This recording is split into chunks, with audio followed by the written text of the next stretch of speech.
Hey, good morning. I'm going to do something a little different with you today. I'm going to be a little bit in the Old Testament, a little bit in the New Testament. I'll be as brief as I can, but there's such good stuff here. The first is in Job, read in Job 37, 38, 39 this morning. And in Job chapter 38, it's like God gets tired and he said, I've had enough of you questioning Job and accusing him of wrongdoing. God doesn't say this, but it's almost like you get this sense that God gets frustrated. And in verse 38 is God starting to talk to Job. And it starts with, God answered Job out of the whirlwind and said, who is this that darkens counsel by words without knowledge? Now gird up your loins like a man, and I will ask you, and you will instruct me. Where were you when I laid the foundations of the earth? And throughout the chapter, he says, have you ever in your life commanded the morning and caused the dawn to know its place? Skip down. Where in the world, where is the way to the dwelling of light? And darkness, where is its place? Have you ever entered the storehouses of the snow or seen the storehouses of the hail, which I have reserved for the time of distress? Can you bind the chains of Pleiades or loose the cords of Orion? Can you lead forth a constellation in its season and guide the bear with her satellites? And as you read this, you just get the sense that God's like, okay, where are you? What gives you the right? You're saying all these words, but you don't know what you're saying. You don't have knowledge. And God's saying, I did these things. Where were you when I did these things?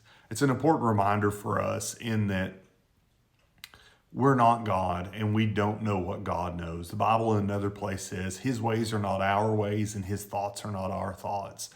And so we're wrong to question Job, and God will go on and question Job further.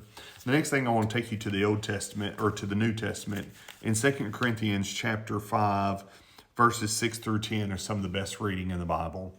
It says, and knowing this is Apostle Paul writing to the church at Corinth, and he says, and knowing that while we are home in the body, we are absent from the Lord. For we walk by faith and not by sight. And then he says, I prefer rather to be absent from the body and to be at home with the Lord. But whether at home or absent, his aim was to be pleasing to him. And then he closes out that section by saying, for we must all appear before the judgment seat of Christ, so that each one may be recompensed for his deeds in the body according to what he has done, whether good or bad. So from this, I see this morning that while we're in this body, we're not home with the Lord. But when we leave this body, to be absent from this body is to be home with the Lord. And Paul says, but whether we are at home in heaven or we're here in the body, our goal is the same, and that is, quote, to be pleasing to him.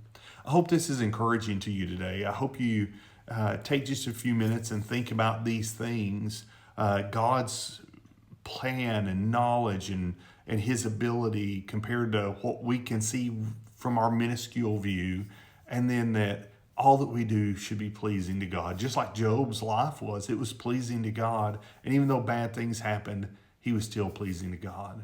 Love you guys. Hope you have a great day today.